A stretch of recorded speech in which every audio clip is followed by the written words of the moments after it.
Аны ушу ургулап, соккулап, видеодон да көрүнүп турат. Опутсменге келип, ошого азыр арыз жазамын. Тыкыр кара берсеңер, силерден суранычы. Возможно, наш подзащитный, он там боится дать какие-то показания. Ишкер Имамидин Ташевтің кармалышы коомчулукта резонанс жаратты. Аны кармоо учурундагы видео тасманы атайын кызмат жарыялады. Бул кабар социалдык тармактарга чалганда жайылды.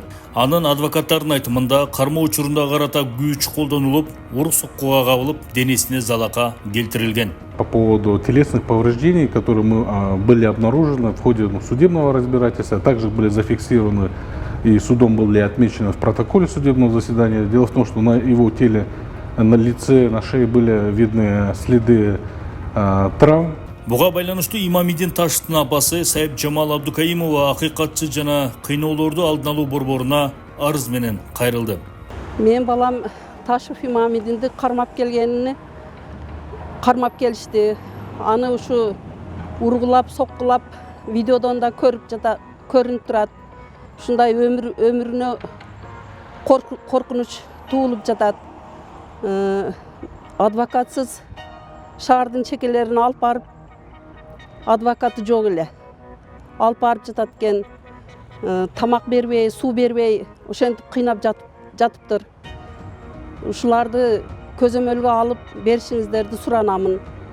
Азыр баламдын өмүрү коркунучта. Шуну кара берсеңиздер, сиздерден сураныч. Баламдын коопсуздугу үчүн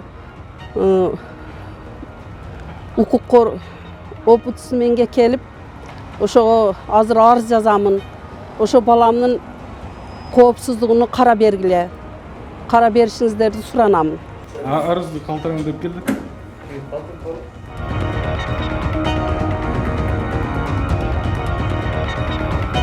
Она хотела обратиться к омбудсмену либо заму. Вот хорошо, что пресс-секретарь. Да. Мен ошо баламдын өмүрү коркунучта болуп атат азыр. Ушундай ургулап, тепкилеп, тамак бербей, баягындай суу бербей жатыптыр. Адвокаттардын айтуусу боюнча. Фильтрацияга бересиз. Пойдемте. У нас есть отдел фильтрации, который принимает заявление. Пойдемте. Ошо баламды азыр тутушкан да. Манилерин толтурамынбы? Жерлерин толтурасыз, кимдин аты жөнүңүздү жазыңыз. Бүгүн ушундай адвокат кирип чыккандан кийин ушундай кабарларды анан жазганга мажбур болдум да. Ошону тыкыр кара берсеңер, силерден суранычы.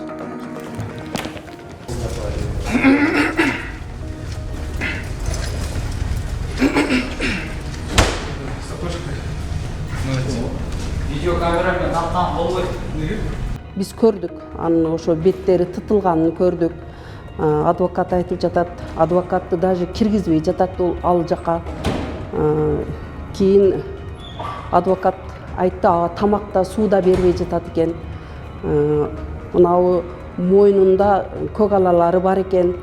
Ошондой эле ошол эртеси адвокатка айтыптыр, мен тамакта иче албай калдым, ичкен тамагымды кусуп атам деп, аны врачка да көрсөтүшкөн эмес. Бөйрөктөрүнө тепкен. Ал натыйжада туалетке да бара албай жатам деп ошентип айткан адвокатка. Анан ошолорду мен эми ошолорду арызданып келдим ушу жерге. Ошо баламдын өлүмүгө коркунуч болуп атат. Ошону кара бергиле. Мне моя коллега тоже сообщала, другой адвокат, о том, что у него имеются претензии. Дело в том, что он говорил, что к нему применялось насилие. Также при личной встрече, когда мы сегодня заходили в СИЗО, он говорил, что ему даже не дают кушать на протяжении этих 2 дней.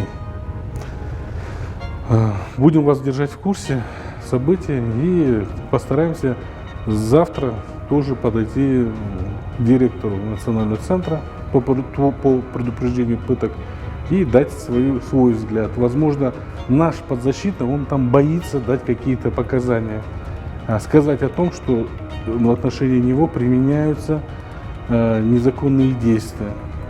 Имамидин Ташев УКМК тарабынан 22 апрелде кармалган. Анын баш коргоо чарасы Бишкектин 1 май райондук сотунда өткөн.